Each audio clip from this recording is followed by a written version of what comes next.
pemirsa, kita di Kenagarian Pului-Pului, daerah lokasi beradanya tempat wisata yang ikonik di pesisir selatan, yaitu Jembatan Akar yang menurut catatannya sudah lebih dari 100 tahun umurnya.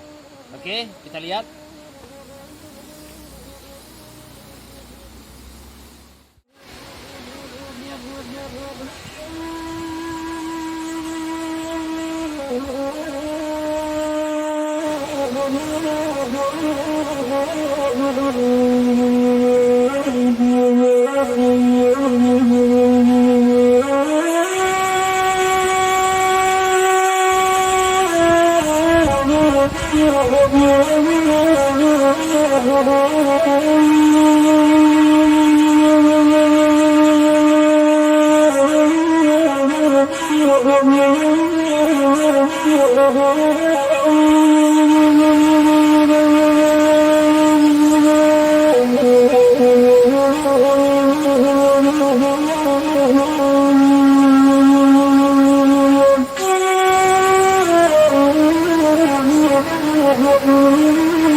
Assalamualaikum warahmatullahi wabarakatuh.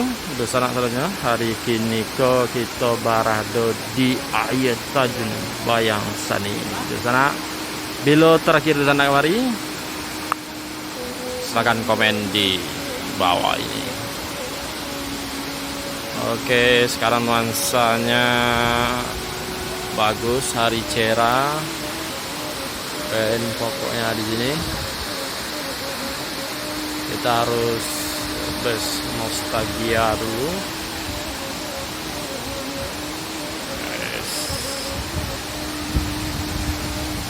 Ini mau mandi-mandi, berenang, dan mulai.